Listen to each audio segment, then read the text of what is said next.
We are outside on this beautiful day. Yes, so we are. Welcome back. Yes, join us as we take on the challenge of letting go of emotional baggage and see how it transforms our life. This was a big video for me. Yeah. There are 3 areas that we would like to discuss with you that will help us achieve emotional freedom. They are mindful minimalism, which is finding your inner peace, forgiveness, very difficult, and self-reflection. Welcome back to Simplified Living. I'm Rebecca, and this is my youngest daughter, Mackenzie. Emotional freedom. It's a concept that's often talked about, but rarely achieved. And yet, it's the key to living a truly fulfilling life. Let's think about it. When we're weighed down by emotional burdens, we're held back from reaching our full potential. That's true for anyone. We're stuck in a cycle of negativity, and it's hard to break free.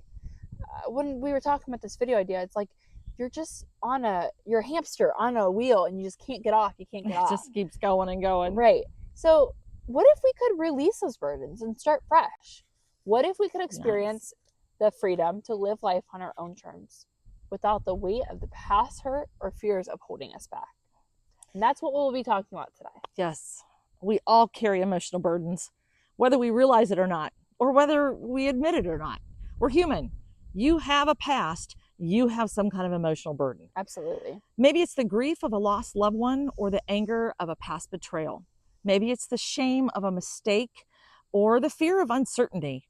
Whatever it is, these burdens can be overwhelming and they can keep us stuck in a cycle of negativity. We go through emotions of daily life, but we're really not living.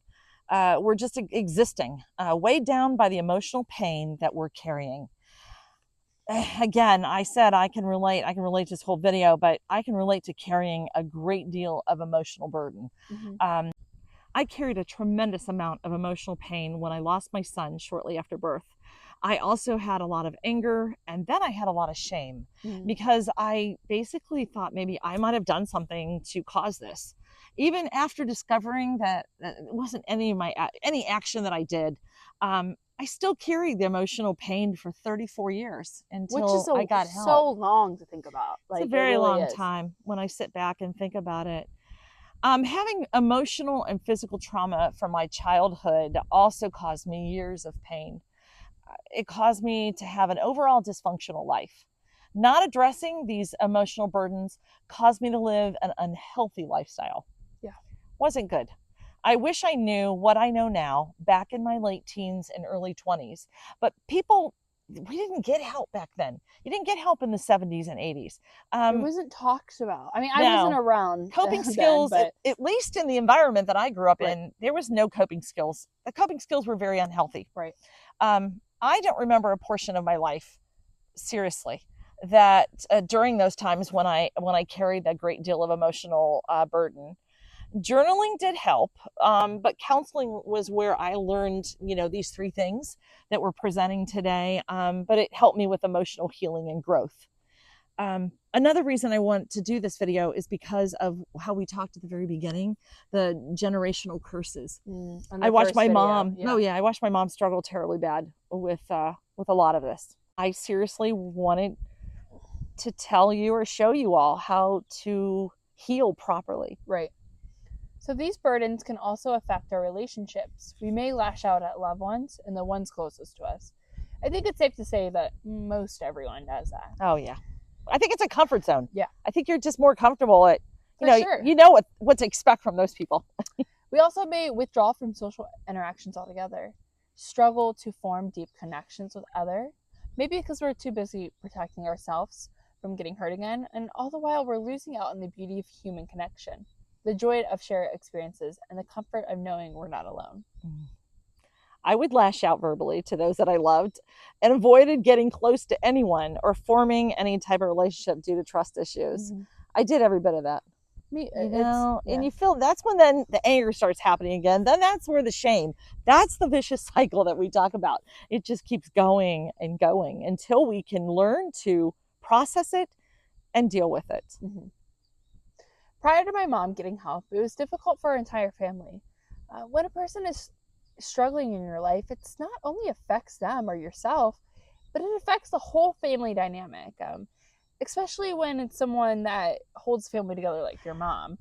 Yeah, I was that role model. I was supposed to be the role model, and here I am, not able to um, process things and show you how to um, deal with your emotional Hmm. baggage. Overall, y'all turned out pretty good, though, I think. That's a good thing.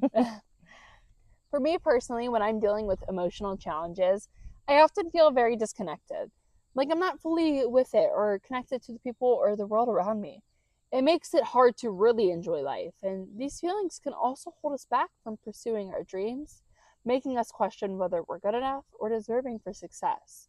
Self doubt and fear of failure can also cripple us. Mm, Self doubt is very big for us, yes. second guessing ourselves. Second Yes. guessing. Leaving us stuck in a cycle of just always playing it safe and never really reaching our goals. So, once again, I can relate to this. Not only was my personal life affected, but so was my business. Mm-hmm. And, starting my businesses, I would often self sabotage the situation. I just didn't think that I was good enough. I didn't think I deserved to have a good life. And that really hastened me to be able to reach my goals. Mm-hmm. Once I was able to deal with these emotional burdens, though, I was able to achieve the goals and also set new ones that I was pretty proud of. Yeah, which is a good feeling. Yes. So, how do we let go of these emotional burdens? How do we break free from the cycle of negativity and start living the life that we truly deserve? The answer lies in mindfulness, forgiveness, and self reflection.